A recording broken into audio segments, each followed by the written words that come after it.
Eu não vou me calar diante de pastores e de igrejas que, para apoiar, não tenho nada contra se você votou no presidente que aí está, não tenho nada contra se você votou no outro que perdeu, não quero nem saber em quem você votou. O voto é secreto, é livre e é democrático, e você exerceu a sua obrigação e o seu direito de cidadão. Não é disso que eu estou falando, mas eu não posso me calar, e eu não vou me calar com pastores e igrejas que, para apoiar candidato, faz arminha com a mão.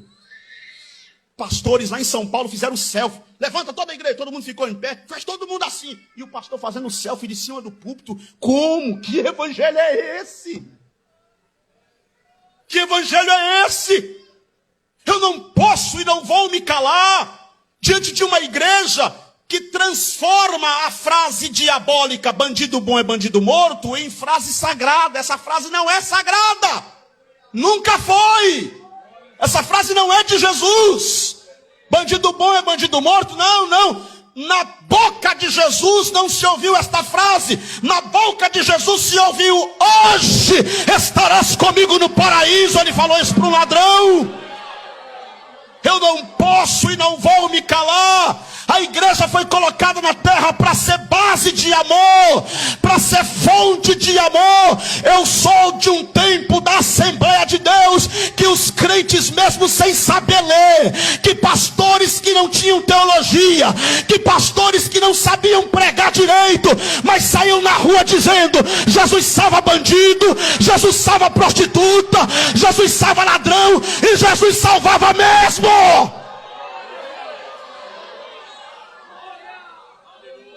E o que é que está acontecendo com a igreja?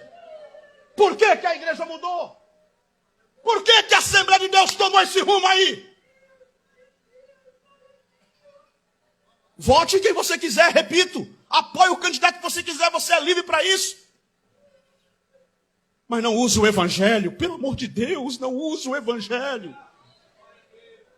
Não use o evangelho para justificar o injustificável. Não use o evangelho para legitimar e um monte de crente lá. Irmão, olha, deixa para lá, vai.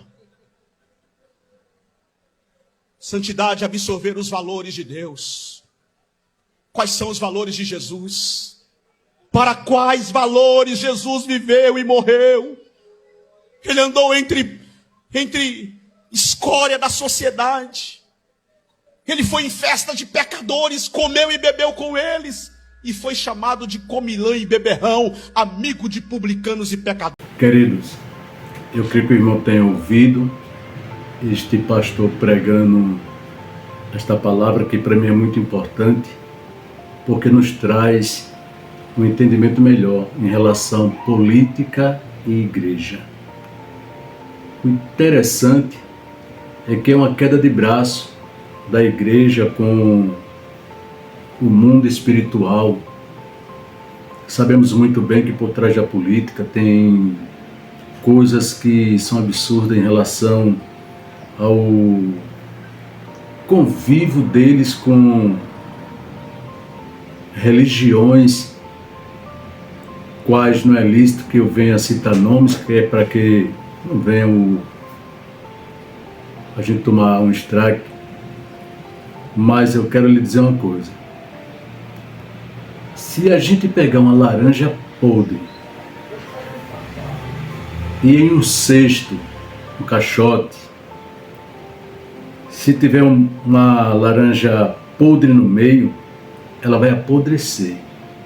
Vamos dizer que tenha 100 laranjas naquele caixote, apodrece todas.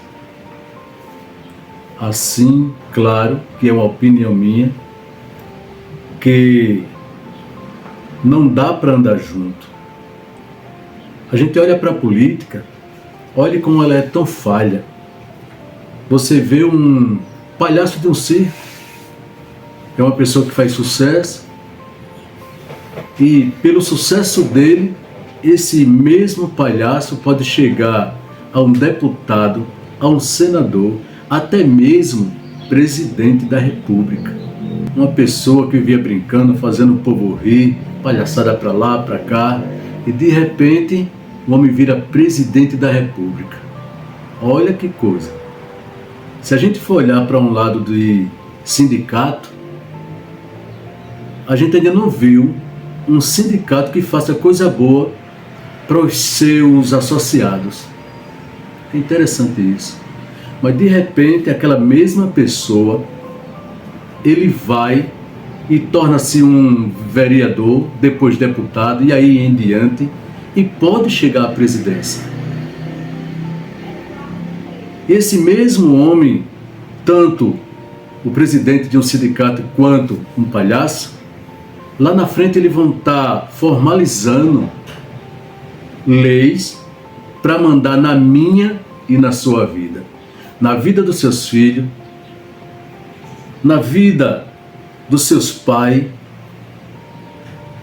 Então a gente vai ver que são pessoas que sem capacitação nenhuma para estar na frente de vamos dizer que, de um cargo tão importante, semi-analfabeto, dirigindo uma nação, dominando, está na sua mão. Eles formalizam leis, eles derrubam leis e criam leis. São coisas que vai deixando a gente, vamos dizer assim, que encabulado um pouco em relação ao domínio que eles têm sobre a gente. Então, amados,